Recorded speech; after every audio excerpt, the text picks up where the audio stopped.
Hello everyone, welcome back to my channel, and in this video we are going to discuss about what is time complexity, why do we need to take care of time complexity, how to calculate time complexity, and what are the some general rules that we have to take care of while calculating the time complexity of an algorithm. So let's get started with the very first question, what is time complexity? Time complexity tells us how much amount of time it will take to execute certain algorithms. So let's say we have this simple algorithm which take an array as an parameter and simplify, calculate the sum of all the array element and return that sum. Now, the time complexity depends on so many factors like the memories allocated to that program, the number of processes currently running, the hardware, the RAM, and so many other factors. But to have a standard time complexity, we calculate time complexity on the basis of the input size. So here the input is our array. So we will say, let's say array is 1, 2, 5.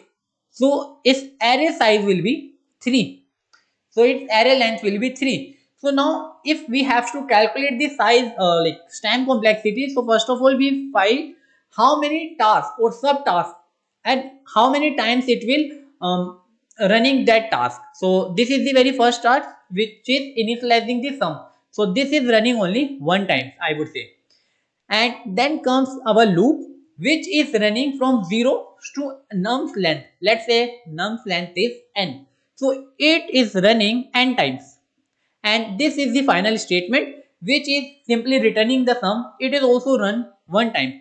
So every single time this function will run, this sum of array function run, it will execute n plus 2 tasks. It will execute n plus 2 tasks where n is the input size, the array of length, the length of the array. Okay, so what we can say, the time complexity of this is depends to n plus 2 or is n plus 2. So we can say the time complexity of this array, of this algorithm is of n plus 2, and where this O is known as big O notation. So which tell about the worst case of time complexity. And in software engineering, there are three kind of time complexity: best case time complexity, average case, and the worst case. And we only care about the best, like worst case time complexity. We are not going to use the best case or the average case. We will build our program for the worst case, so that if any time there is some worst issue, so our system, our program, our algorithm can handle that situation. So now let's talk about the rule. So the rules say whenever there is an algorithm and whenever you find this like time complexity, you can ignore the constant terms. Why? Because let's say the array length is 10, so the time complexity will becomes 12. But let's say n size is 10 the power 6, then 10 the power 6 plus 2 will become insignificant. So we can discard this. So we can say time complexity of this algorithm is O of n. So what we are going to do in this video, we are going to solve 4-5 problems where you have to solve the time complexity, because in the interview you have to tell the time complexity of each algorithms you suggest to the interview. So we are going to practice 4-5 algorithms, and then I will give you certain question for practice, and then this video will be end. So let's solve the second question. So in this example, this function take an matrix as an argument and find the sum of matrix. So here if you see, this is in this statement it's only initializing sum equals to 0. So whenever this function run, this will execute only one time.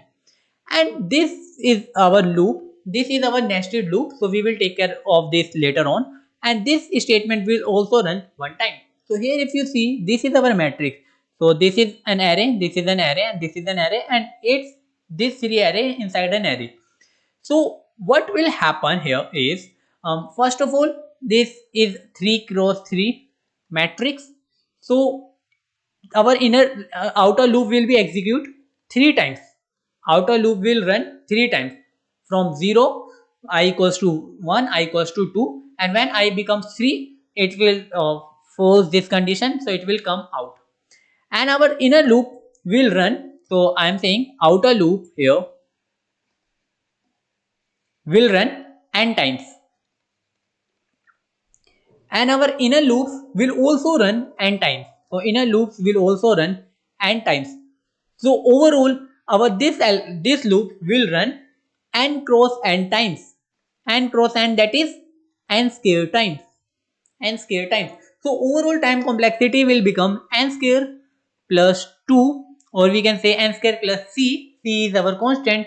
And again, as we remember our first rule, we have to discard the constant because it becomes significant when n approaches to infinity. So our time complexity of this algorithm will become O of n square. So here in this question, this is the f of n function which take a num as a simple number, and it take an array which run from 1 to nums and pushing all the index and finally return the number. So what will the time complexity of this algorithm? Let me know in the comment section. So okay, let's discuss the time complexity of this. So let's say our n equals to 16. Okay, so how many times this will run? So this is run only one time, this will also run one time. So let's run this. So initially our I value will be 1, then it will we push inside this array, our it will push 1, then our I become, see this, here I is not I plus plus, it is I into 2. So now our I will become 2. Then again it will check 2 less than 16. Yes, it is. So it will add 2. Then it will again become 2 into 2 4. 4 is less than 16. Yes, it is. So it will add 4 here. Now 4 into 2 8. 8 is small. Then 16. Is 16 less than 16? Yes, it is. Then it will be break and finally return 1, 2, 4, 8. So you can see this is just 4. So when n is 16, it returns 4. So let's take one more example. Now this time I am taking a very big number, 1024. Okay. So when I equals to 1, start from I equals to 1, our array will be, first of all add here 1. Then it will add 2, 2 is still, then 2 into 2 will be 4, then 4 into 2 will be 8, then 16, then 32, and then 64, 128, 256, and finally after 256 it will be 512, and then it will become 1024, which is smaller. So you see, in terms of 1024, it run 1 2 3 4 5 6 7 8 9 10 times. That means, what is this? What is this? This is to the power 10. What is this? 16 is to the power 4. So it is running, what I am saying, the time is, this is the time. Time is taking 10 and n is to the power n. So what will the relation? Relation is log of n to the base 2. So the time complexity of this algorithm will become log of n to base 2, and you can generally write a log of n. Now if it is not I equals to I into 2, it will become I into 3. In that case it will be log of n to the base 3 to the base 10 if it is 10. Okay, so now I am giving the final solution question, and that you have to solve it by yourself. So this is the question that we have solved in the loops video. So here what we are doing is we are taking an n as an input and finding the sum of digits. So let's say if our n is 4, 2, 3, 5. So 5, 3, 8, 10, 14. So its sum of digits will be 14. So now you, after solving 2 3 problems, you are able to understand that we do not need to take care of this variable initialization or returning, because it will take a constant time. We just need to take care of the loop. So here in this loop, if you see how to calculate that. So I always say take 2 3 example and then find how many iteration it takes. So let's say if n is our 4, 2, 3, 5. So in the first iteration, our num, so this is our num and this is our sum. Okay, so we will calculate both of these. So sum is will become num divided by 10 remainder. So that is 5. So if I take remainder, so that is 5. And our num will become num divided by 10. So if I divide this by 10, it become 4 2 3 and the iteration will become like count. This count will be number of iteration. Now our this will become 4 2 3 4. So what we will do, we will again add this 5 plus 3 and divide this, and this will be count will becomes 2. Then we'll again 2 plus 2 and it becomes 3, and finally we make our 4 which become 5 plus 3, and finally our answer will be 14, and it take 4 count 4 iteration. So it's the number of digit, I can say. So how many iteration it take? So let's say it's now I am going to take a very big number. So how many number of iteration it will take? It will take on the number of digits. And what is the number of digits? That will be in the 10 the power the digits, I can say 10 the power digits.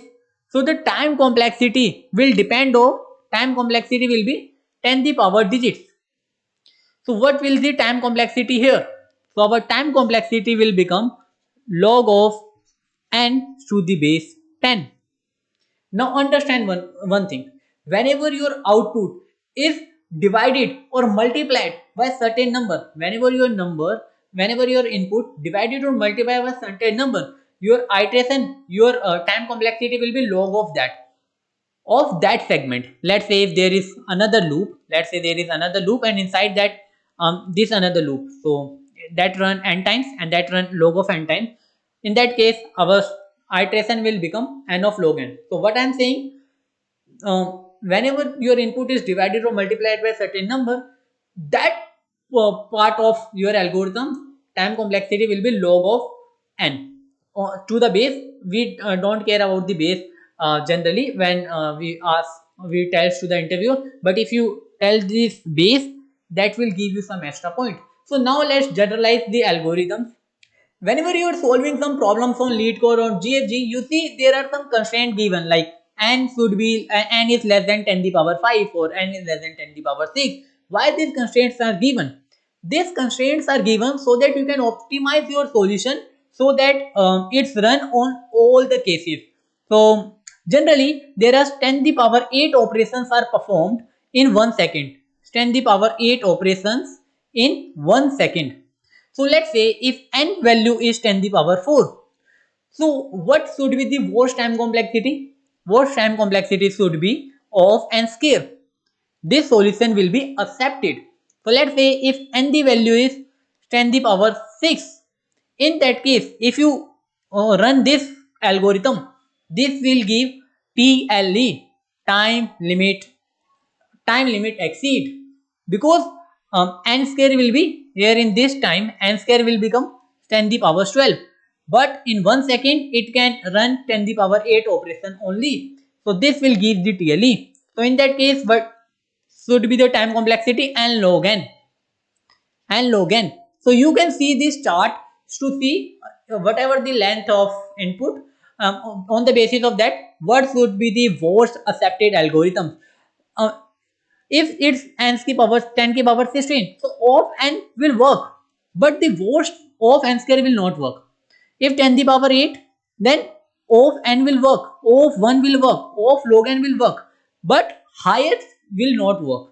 Okay, so I hope you are able to understand what is time complexity and how to find the time complexity, what are the sub general rules of the time complexity. And one more thing that I want to talk about, here in the comment section let me know the example of when you can find this of and factorial. Let's say you find this in the permutation. When you find that permutation of a number, is take of and factorial time complexity. When you do a merge sort, when you do a sorting, it's take of n log n. When you do a binary search, it's taken log n. When you do linear search, it's take of n.